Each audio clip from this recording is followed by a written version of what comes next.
ವರದಿಯನ್ನ ಪಡ್ಕೊಂಡಿದ್ದೀನಿ ಜಾತಿ ಸಮೀಕ್ಷೆ ಅಂತ ಹೇಳಿ ಮಾನ್ಯ ಮುಖ್ಯಮಂತ್ರಿಗಳು ರಾಜೀನಾಮೆ ಕೊಡಕ್ ಮುಂಚೆ ಅಕ್ಸೆಪ್ಟ್ ಮಾಡುವಂತ ಕಡೆ ಫೈಲ್ ಅದು, ಅದನ್ನ ಪ್ರಕಟ ಮಾಡಿ ಅಷ್ಟೇ ನಮ್ಮ ಒತ್ತಾಯ.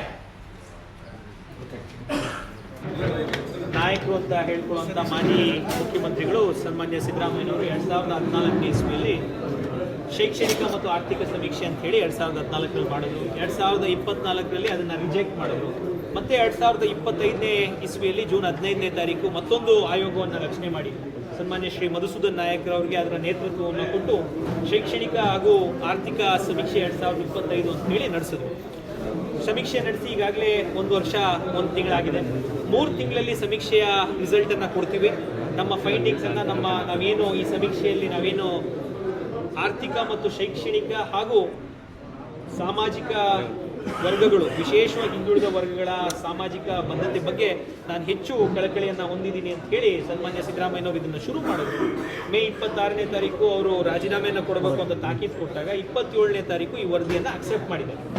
ನಮ್ಮ ಆಗ್ರಹ ಇರುವಂಥದ್ದು, ಸಿದ್ದರಾಮಯ್ಯನವರು ಏನು ಅಕ್ಸೆಪ್ಟ್ ಮಾಡಿರುವಂಥ ವರದಿಯನ್ನು ದಯವಿಟ್ಟು ಟೇಬಲ್ ಮಾಡಿ, ಸಾರ್ವಜನಿಕರಿಗೆ, ರಾಜಕೀಯ ಪಕ್ಷಗಳಿಗೆ, ಎಲ್ಲರಿಗೂ ಈ ಮಾಹಿತಿಯನ್ನು ನೀಡೋ ದೃಷ್ಟಿಯಿಂದ ಸನ್ಮಾನ್ಯ ಡಿ ಕೆ ಶಿವಕುಮಾರ್ ಅವರು 2025ನೇ ಇಸ್ವಿಯಲ್ಲಿ ನಡೆದಿರುವಂಥ ಸಾಮಾಜಿಕ ಹಾಗೂ ಆರ್ಥಿಕ ಹಾಗೂ ಶೈಕ್ಷಣಿಕ ಸರ್ವೆಯನ್ನು ಈ ಕೂಡಲೇ ಕ್ಯಾಬಿನೆಟಲ್ಲಿ ಅಪ್ರೂವ್ ಮಾಡಿ ಬಿಡುಗಡೆ ಮಾಡಬೇಕು, ಸಾರ್ವಜನಿಕರಿಗೆ ಲಭ್ಯ ಇರಬೇಕು ಮತ್ತು ಮುಂದಿನ ಅಧಿವೇಶನದಲ್ಲಿ ಇದ್ರ ಬಗ್ಗೆ ಟೇಬಲ್ ಆಗಿ ಎಲ್ಲ ಕೂಲಂಕುಷವಾದಂಥ ಚರ್ಚೆಗಳನ್ನು ವಿರೋಧ ಪಕ್ಷಗಳ ಜೊತೆ ಮಾಡಬೇಕು ಮತ್ತು ಈ ಹಿಂದುಳಿದಂಥ ಸಮಾಜಗಳಿಗೆ ನ್ಯಾಯವನ್ನು ಒದಗಿಸುವ ನಿಟ್ಟಿನಲ್ಲಿ ಈ ಸರ್ವೆ 600 ಕೋಟಿ ರೂಪಾಯಿ ಸಾರ್ವಜನಿಕರ ದುಡ್ಡನ್ನು ತಾವೇನು ಉಪಯೋಗಿಸಿ ಮಾಡಿದ್ದೀರಾ ಈ ಸರ್ವೆಯ ವರದಿ ನೀಡಬೇಕು ಅಂತ ಕೋರ್ಕೊಂತೀವಿ.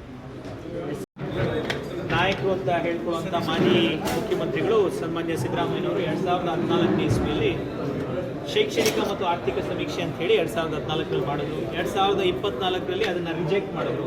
ಮತ್ತೆ 2025ನೇ ಇಸ್ವಿಯಲ್ಲಿ ಜೂನ್ 15ನೇ ತಾರೀಕು ಮತ್ತೊಂದು ಆಯೋಗವನ್ನು ರಚನೆ ಮಾಡಿ ಸನ್ಮಾನ್ಯ ಶ್ರೀ ಮಧುಸೂದನ್ ನಾಯಕರವರಿಗೆ ಅದರ ನೇತೃತ್ವವನ್ನು ಕೊಟ್ಟು ಶೈಕ್ಷಣಿಕ ಹಾಗೂ ಆರ್ಥಿಕ ಸಮೀಕ್ಷೆ 2025 ಅಂತ ಹೇಳಿ ನಡೆಸಿದ್ರು. ಸಮೀಕ್ಷೆ ನಡೆಸಿ ಈಗಾಗಲೇ 1 ವರ್ಷ 1 ತಿಂಗಳಾಗಿದೆ. 3 ತಿಂಗಳಲ್ಲಿ ಸಮೀಕ್ಷೆಯ ರಿಸಲ್ಟ್ ಅನ್ನ ಕೊಡ್ತೀವಿ.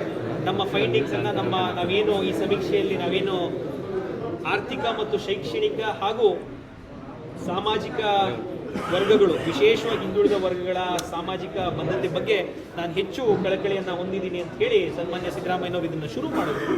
ಮೇ 26ನೇ ತಾರೀಕು ಅವರು ರಾಜೀನಾಮೆಯನ್ನು ಕೊಡಬೇಕು ಅಂತ ತಾಕೀತು ಕೊಟ್ಟಾಗ 27ನೇ ತಾರೀಕು ಈ ವರದಿಯನ್ನು ಅಕ್ಸೆಪ್ಟ್ ಮಾಡಿದ್ದಾರೆ.